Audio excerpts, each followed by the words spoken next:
tomorrow's weather. My good Eddie must have been a little overtired with his day's work. "I am a servant of the Church," he cried. "My business is to save souls, not to enter into fellowships and understandings with accursed beasts." "Have it your own narrow way," said Meon. "Padda, you needn't go."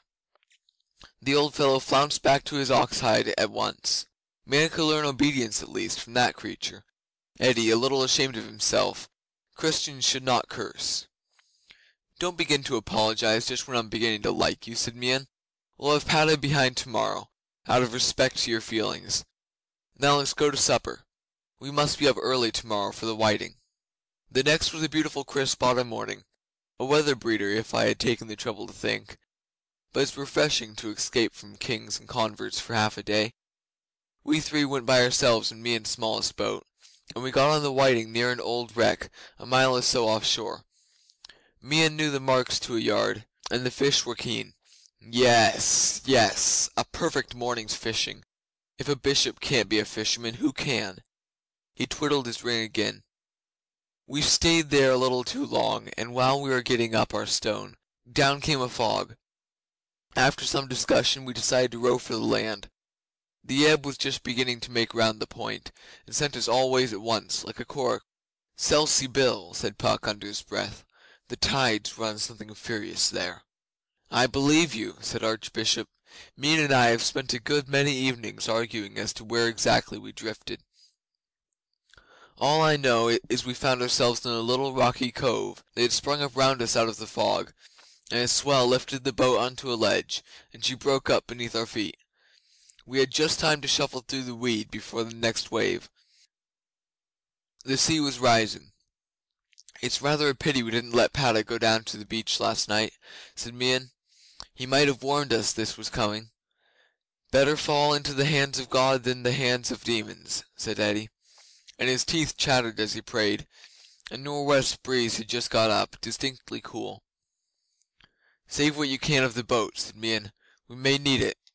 And we had to drench ourselves again, fishing out stray planks. "What for?" said Dan.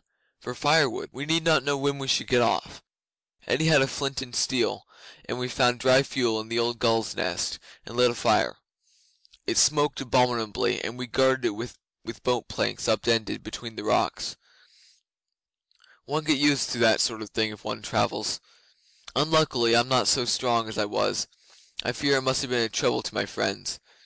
It was blowing a full gale before midnight. Eddy wrung out his cloak and tried to wrap me in it, but I ordered him on his obedience to keep it. However, he held me in his arms all the first night, and Meon begged his pardon for what he'd said the night before about Eddy running away if he found me on a sandbank. You remember? "You were right in half your prophecy," said Eddy. "I have tucked up my gown at any rate." The wind had blown it over his head. "Now let us thank God for His mercies." "Hum!" said Meon. "If this gale lasts, we stand a very fair chance of dying of starvation." "If it be God's will that we survive, God will provide," said Eddy. "At least help me to sing to Him." The wind almost whipped the words out of his mouth, but he braced himself against a rock and sang psalms. I'm glad I never concealed my opinion, from myself, that Eddy was a better man than I. Yet I have worked hard in my time, very hard. Yes, yes! So the morning and the evening were our second day on the islet. There was rain water in the rock pools, and as a churchman I knew how to fast. But I admit we were hungry. Meon fed our fire chip by chip to eke it out, and they made me sit over it, the dear fellows, when I was too weak to object. Meon held me in his arms the second night, just like a child. My good Eddy was a little out of his senses, and imagined himself teaching a York choir to sing. Even so, he was beautifully patient with them. I heard Meon whisper, "If this keeps up, we shall go to our gods. I wonder what Woden will say to me. He must know I don't believe in him. On the other hand, I can't do what Ethelwalch finds so easy. Curry favour with your God at the last minute, in the hope of being saved, as you call it. Now, how do you advise, Bishop?" "My dear man," I said, "if that is your honest belief, I take it upon myself to say you had far better not curry favour with any god. But if it's only your Judish pride that holds you back, lift me up and I'll baptize you even now." Lie still, said Mian. I could judge better if I were in my own hall. But to desert one's father's gods, even if one doesn't believe in them, in the middle of a gale, isn't quite. What would you do yourself?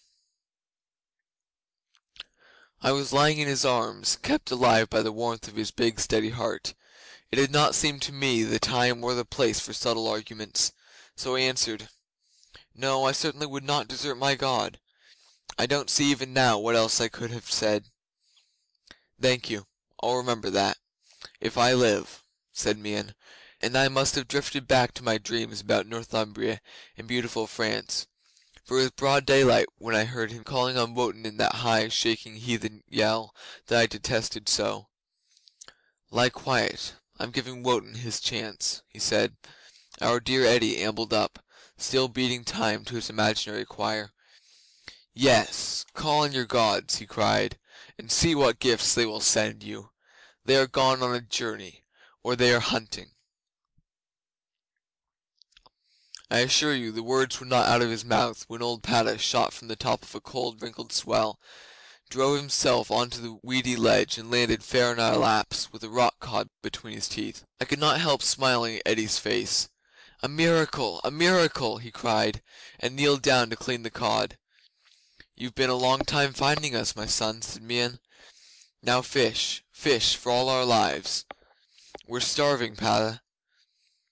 The old fellow flung himself quivering like a salmon backward into the boil of the currents round the rocks, and Mian said, "We're safe. I'll send him to fetch help when this wind drops. Eat and be thankful." I never tasted anything so good as those rock codlings we took from Padda's mouth and half roasted over the fire. Between his plunges Padda would hunch up and purr over Mian, with the tears running down his face. I never knew before that seals could weep for joy, as I have wept.